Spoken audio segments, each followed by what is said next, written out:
السلام عليكم ورحمة الله وبركاته. الحمد لله حمدا كثيرا طيبا مباركا فيه كما يحب ربنا ويرضى جل جلاله وعم نواله. والصلاة والسلام على سيدنا الحبيب المصطفى وعلى آله وأصحابه نجوم الهدى قادة التقى، أما بعد. فأعوذ بالله من الشيطان الرجيم. بسم الله الرحمن الرحيم. قال الله تبارك وتعالى في القرآن المجيد: ولقد نعلم أنك يضيق صدرك بما يقولون فسبح بحمد ربك وكن من الساجدين واعبد ربك حتى يأتيك اليقين. صدق الله العظيم. My respected elders, brothers, mothers and sisters, approaching the middle of the month of Rajab, and as we had started a discussion regarding the Mi'raj, Isra and Mi'raj of Nabi alayhi salatu wassalam, and the lessons that you and I can derive from this great incident and this meeting between the Habib and the Mahbub, the one who loves and the beloved, and how this can help us prepare for the month of Ramadan, inshaAllah, coming forward.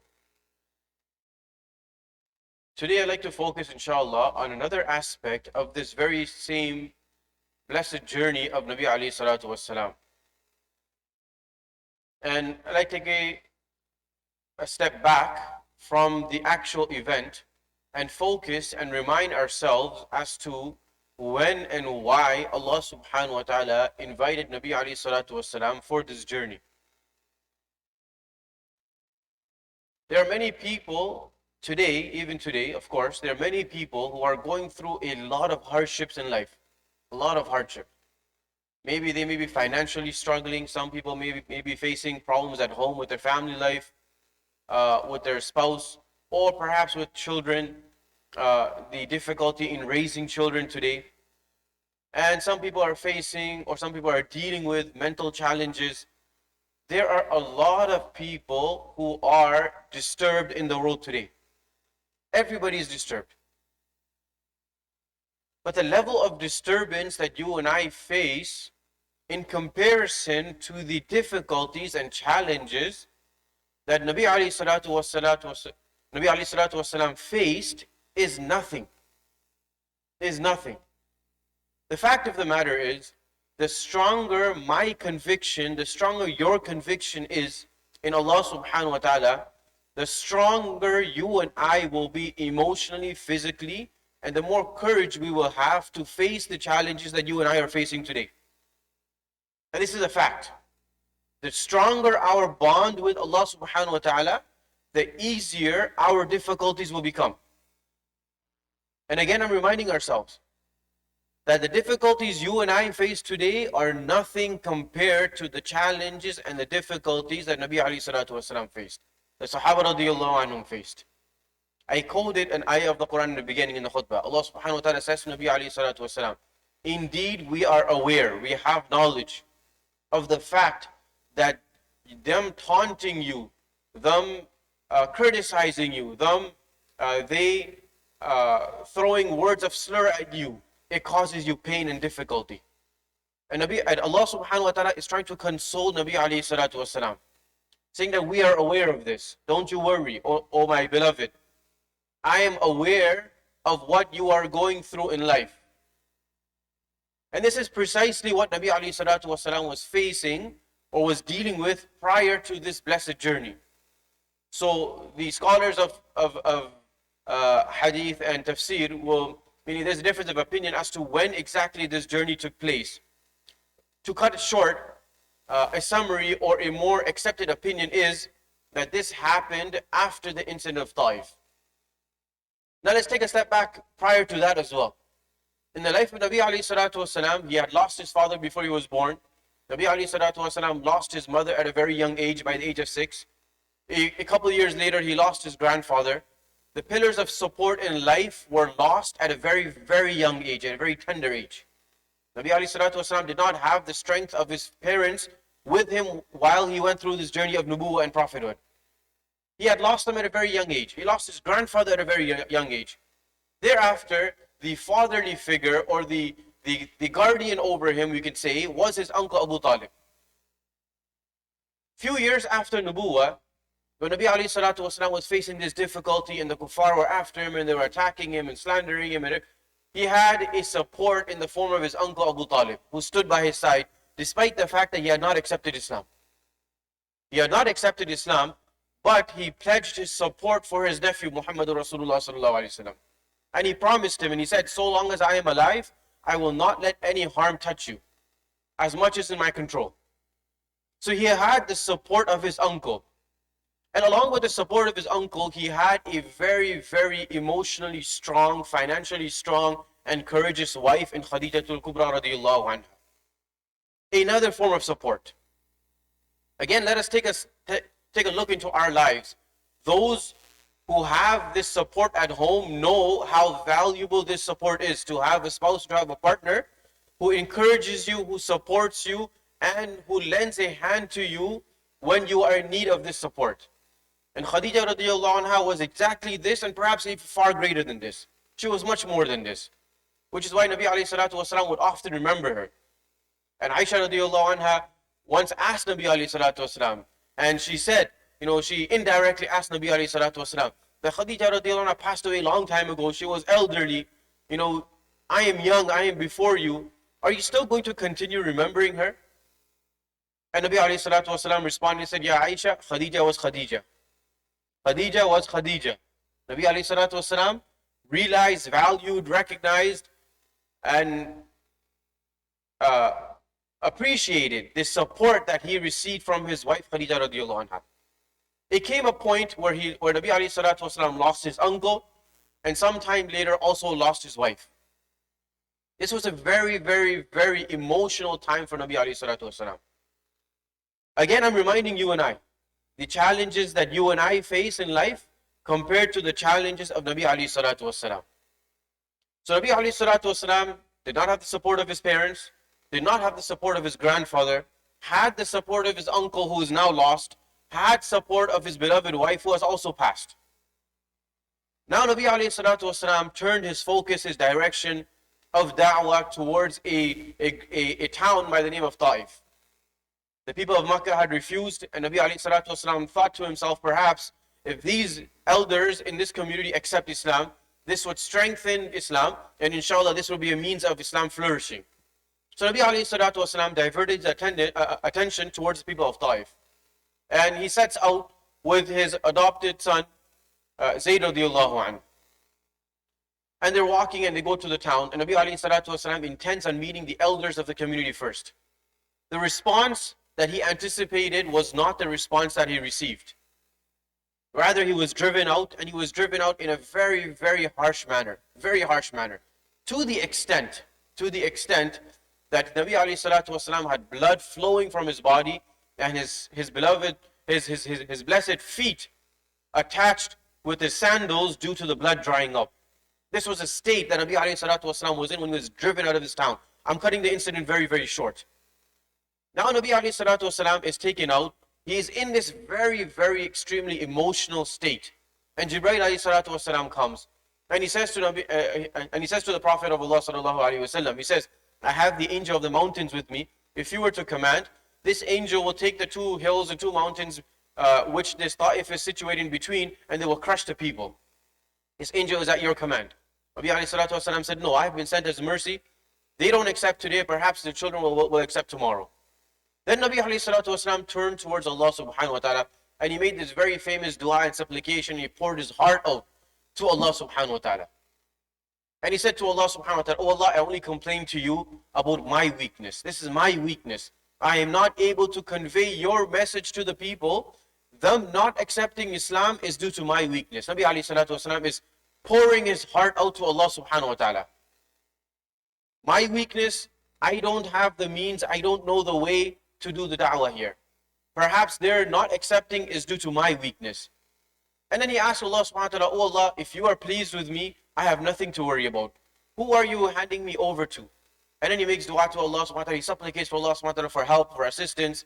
And he confirms to Allah subhanahu wa ta'ala, obviously, that he is pleased with the state that Allah subhanahu wa ta'ala has kept him in. All this is taking place, and at the same time, he has slurs and he has accusations and he has curses from the people. saying he's a liar, saying he's a magician, saying he's a astronomer, all these accusations to Nabi alayhi salatu wasalam. A very, very delicate emotional state. And Allah subhanahu wa ta'ala invites Nabi alayhi salatu wasalam to the Isra and Mi'raj. Calls him for this invitation to reaffirm, to show him, to strengthen his heart, and to help him understand, realize that what he is going through, this is temporarily for the pleasure of Allah subhanahu wa ta'ala. And this is a lesson that I want to share with you and I today, my brothers and sisters. I face struggles, I face difficulties, so do you. My struggles, my difficulty may be different. Your struggles, your difficulty may be different than your brother and your sister, and your colleagues and your friends, and your co-workers. Some may be greater than others, some may be less. It is the level of iman that you and I have that will help us in overcoming these challenges that you and I face. My challenge may be lesser than yours. Yours may be greater than mine, more difficult than mine. But if my level of iman, my level of conviction in Allah subhanahu wa ta'ala is not as strong as yours, this difficulty that I am facing, which is not even as great as yours, will be extremely difficult for me. Extremely difficult for me. And this difficulty that you're facing, which is greater than my difficulty, however, your iman, your conviction, your belief, your connection with Allah subhanahu wa ta'ala is so great that this great difficulty you're facing in comparison to mine becomes nothing for you. It becomes absolutely nothing. Allah subhanahu wa ta'ala is reminding Nabi alayhi salatu wasalam, and He says, وَلَقَدْ نَعْلَمْ, we are aware, O my beloved, that you are facing and you are going through some hard times. They are abusing you, verbally, physically abusing you. We are aware of this. Have patience. وَاعْبُدْ رَبَّكَ حَتَّى يَأْتِيَكَ الْيَقِينَ. Continue your mission. Continue your obedience. Continue your acts of worship until death comes to you and you meet Allah subhanahu wa ta'ala. Now, brothers and sisters, you and I are not going to be invited in the same Isra and Mi'raj that Muhammadur Rasulullah sallallahu alaihi wasallam went on. You and I are not going to go on the Buraq and go to Masjid al-Aqsa and go to the heavens, physically like Nabi alayhi salatu wasalam did. You and I are not going to do that. However, there was something and there is something that Allah subhanahu wa ta'ala blessed Muhammadur Rasulullah sallallahu alaihi wasallam with, to share with you and I, to have the same experience or a similar experience to that of which Nabi alayhi salatu wasalam had. And that is the salah that you and I perform. That is the gift of salah that Allah subhanahu wa ta'ala gave to Nabi alayhi salatu wasalam in this very night. The scholars put it very, very beautifully. I wish you and I could understand this point. I wish we could really understand. Nabi alayhi salatu wasalam went on Mi'raj. You and I are not going to be able to go on that same Mi'raj like Nabi alayhi salatu wasalam did. However, Allah subhanahu wa ta'ala gave you and I a form of Mi'raj that we are capable of experiencing every day, and not only every day, 5 times in a day if we'd like. If we'd like, we can also be this close to Allah subhanahu wa ta'ala. There is a statement which is attributed towards Ibn Mas'ud radiallahu anhu. Ibn Mas'ud radiallahu anhu would comment, and even if this attribution is not correct, the teachings of Quran and Hadith indicate that this message or this concept is absolutely correct. And that concept and that understanding and that mas'ala is that the closest you and I can be to Allah subhanahu wa ta'ala is when we have this blessed body part of ours, the forehead on the ground, to Allah subhanahu wa ta'ala. This is the closest you and I are getting to Allah subhanahu wa ta'ala. Now, brothers and sisters, Nabi alayhi salatu wasalam went on Mi'raj, ثُمَّ دَنَا فَتَدَلَّى. Allah subhanahu wa ta'ala describes his closeness and He says He came very, very close.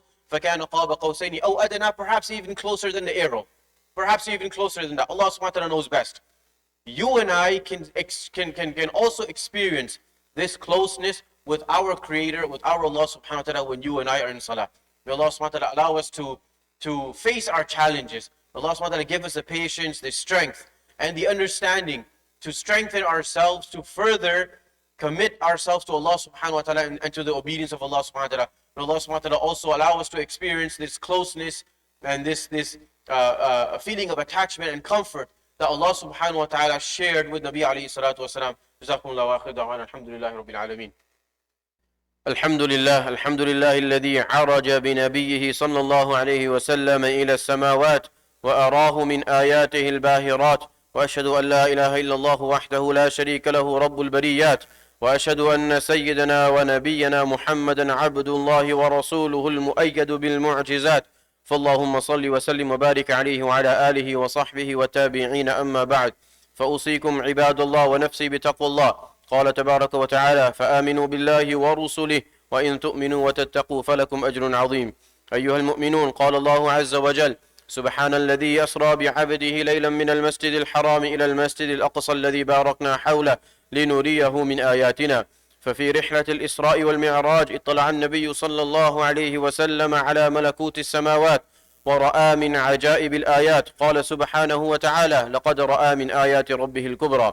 فحين عرج به عليه السلام إلى السماء لقي هنالك الأنبياء، فأوصاه خليل الرحمن إبراهيم عليه السلام أن يحثنا على الإكثار من غراس الجنان، وهي سبحان الله والحمد لله ولا إله إلا الله والله أكبر.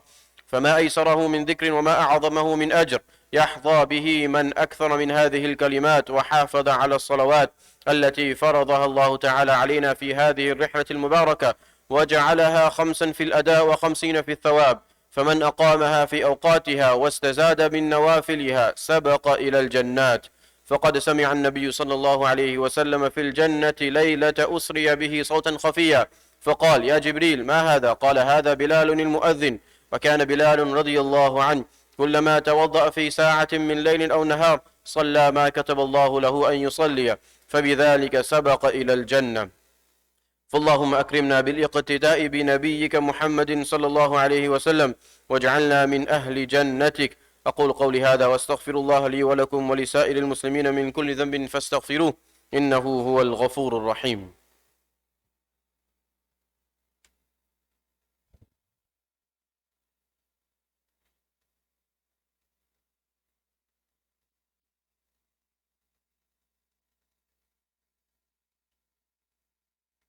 الحمد لله وحده، والصلاة والسلام على من لا نبي بعده، وعلى آله وصحبه ومن تبع هديه. أوصيكم عباد الله ونفسي بتقوى الله.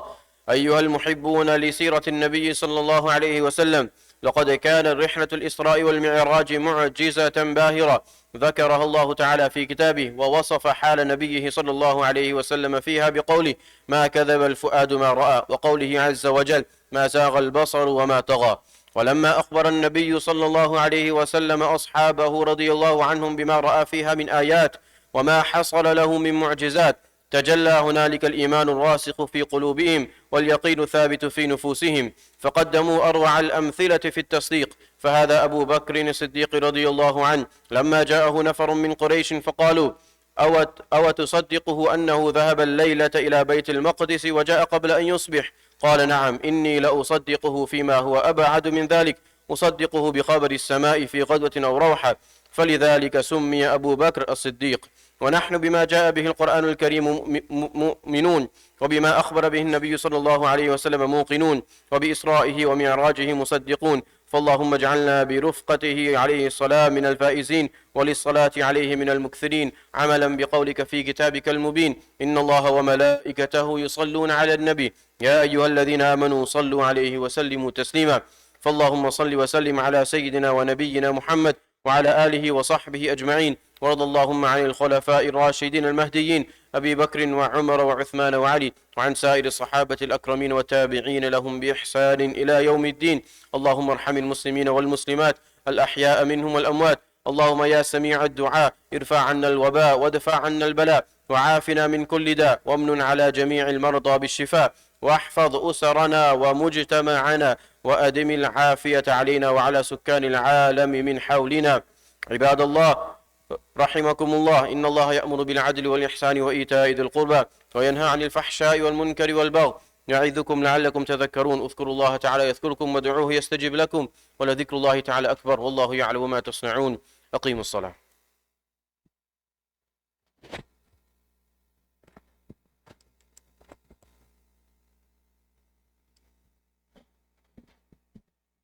الله أكبر الله أكبر الله أكبر الله أكبر.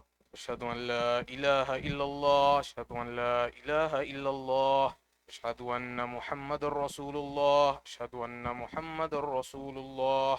حي على الصلاة حي على الصلاة حي على الفلاح حي على الفلاح قد قامت الصلاة قد قامت الصلاة الله أكبر الله أكبر لا إله إلا الله.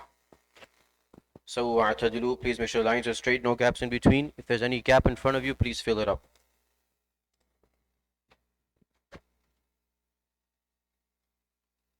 Allahu Akbar.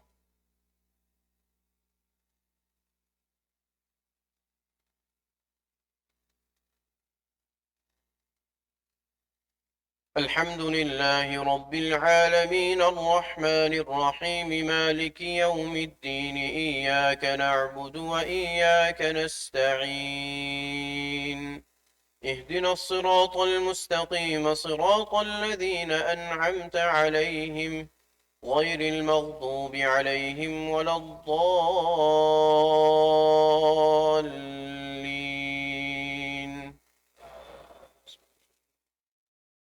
والنجم إذا هوى ما ضل صاحبكم وما غوى وما ينطق عن الهوى إن هو إلا وحي يوحى علمه شديد القوى ذو مرة فاستوى وهو بالأفق الأعلى ثم دنا فتدلى فكان قاب قوسين أو أدنى فأوحى إلى عبده ما أوحى ما كذب الفؤاد ما رأى أفتمارونه على ما يرى ولقد رآه نزلة أخرى عند سدرة المنتهى عندها جنة المأوى إذ يغشى السدرة ما يغشى ما زاغ البصر وما طغى لقد رأى من آيات ربه الكبرى. الله أكبر.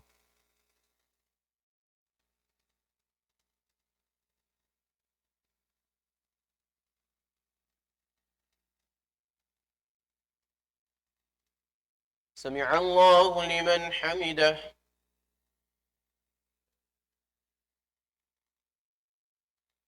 الله أكبر.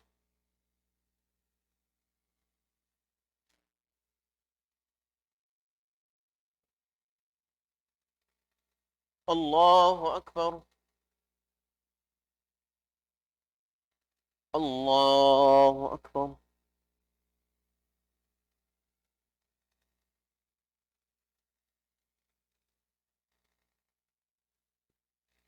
الله أكبر.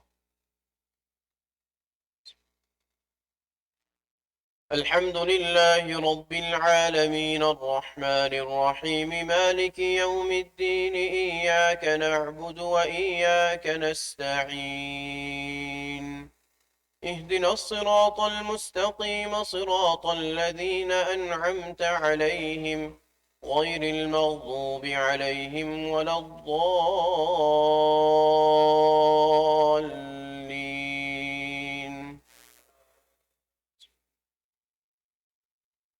والضحى والليل إذا سجى ما ودعك ربك وما قلى وللآخرة خير لك من الأولى ولسوف يعطيك ربك فترضى ألم يجدك يتيما فآوى ووجدك ضالا فهدى ووجدك عائلا فأغنى فأما اليتيم فلا تقهر وأما السائل فلا تنهر وأما بنعمة ربك فحدث. الله أكبر.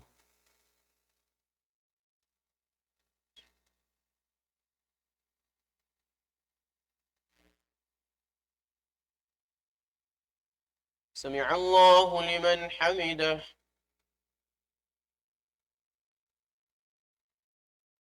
الله أكبر.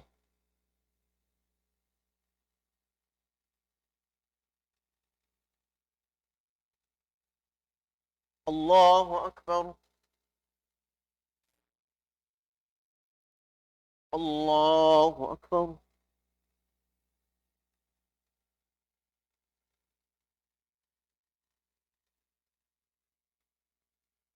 الله أكبر.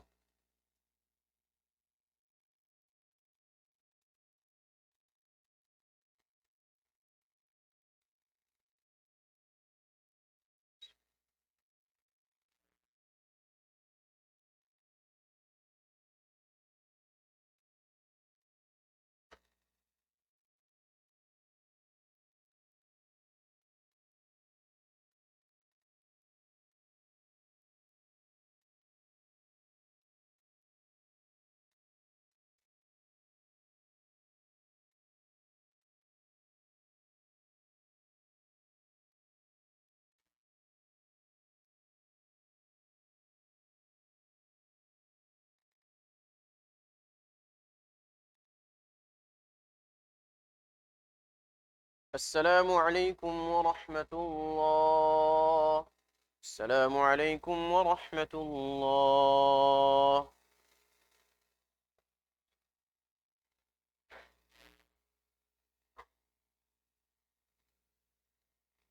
الحمد لله رب العالمين والعاقبة للمتقين، والصلاة والسلام على سيد الأنبياء والمرسلين سيدنا محمد وعلى آله وأصحابه أجمعين. ربنا ظلمنا أنفسنا وإن لم تغفر لنا وترحمنا لنكون من الخاسرين.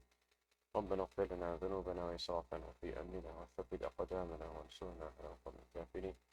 اللهم وفقنا لما تحب وترضى، واجعل آخرتنا خيرا من الأولى. اللهم إنا نسألك الهدى والتقى والعفاف والغنى. اللهم إنا نسألك رضاك والجنة، ونعوذ بك من سخطك وغضبك والنار. رب اجعلني مقيم الصلاة ومن ذريتي ربنا وتقبل دعاء. ربنا اغفر لي ولوالدي وللمؤمنين يوم يقوم الحساب. اللهم إنا نسألك من كل خير ما سألك منه نبيك وحبيبك سيدنا محمد صلى الله عليه وسلم، ونعوذ بك من كل شر ما استعاذك من نبيك وحبيبك سيدنا محمد صلى الله عليه وسلم، وأنت المستعان عليك البلاغ، ولا حول ولا قوة إلا بالله. سبحان ربك رب العزة عما يصفون، وسلام على المرسلين، الحمد لله.